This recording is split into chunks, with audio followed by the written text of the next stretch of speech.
Yes po. Kung dati wini-wish ko na sana merong more than 24 hours in a day, na sana mag-slow down ang buhay, yes, naandito na po.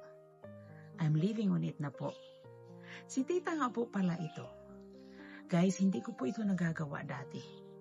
Friday, weekends, holidays, yan ang pinaka-busy na time po sa resort. Pareho kami ng asawa ko, sa resort kami nagtatrabaho dati. So para kami nagpapatintero. Yung bang hi-bye na lang ang buhay. Pero alam niyo ba kung ano ang pinakamasakit sa akin nun? Hindi ko makakalimutan na yung anak ko tatawag sa akin. Ma, it's for dinner. Anong oras po kayo uwi? Di ba ang sakit sa pakiramdam ko noon?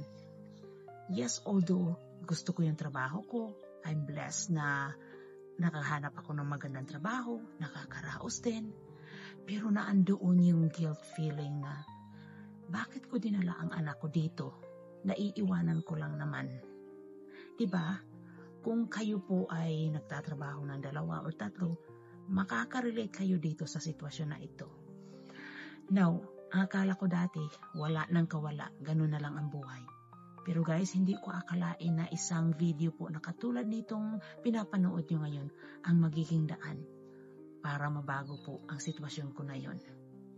Yes po, digital business po ang naging dahilan kung bakit po nagkaroon ako ng slowdown, nagkaroon ako ng maraming time para sa anak ko, wala na akong work sa weekend, yung bang nandun na yung bonding time namin. So, takot din po ako dati. Skeptical ako. Hindi ko alam kung anong papasukin ko. Pero guess what guys? Pinasok ko pa rin.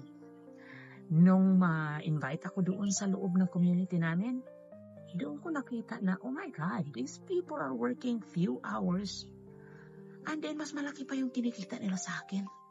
Tinatanong ko dati ang sarili ko, am I in a wrong field? Yun talaga ang tanong ko sa sarili ko. Pero guys, sasabihin ko sa inyo, yes, meron pong paraan.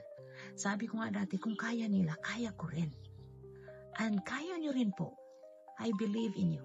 Kaya nyo rin po ito. So guys, message nyo po ako para po mapanood nyo yung webinar na napanood ko dati, napanood ng thousands of people around the world na nabago din po ang buhay nila dahil po sa digital business. Okay lang po na hindi tayo tech-savvy or walang business background. Ganon din po ako dati. Pero guess what? Ang dami kong natutunan dito po. Kaya po ako nag-i-enjoy kasi hindi lang po finances ko ang nag-i-improve dito kung hindi yung personal growth ko. Ang dami kong natutunan. Nakakatulong na rin po ako sa mga kababayan natin na gusto rin po na mabago ang buhay. So mga hardworking nanays, tatays, kung gusto nyo po na magkaroon ng maraming time para sa pamilya nyo at the same time nakakapag-provide sa kanila plus nag-grow pa kayo personally, message nyo po ako para po ma-help namin kayo on how to get started in this business. So maraming salamat po sa pakikinig at magkikita-kita po tayo on the inside.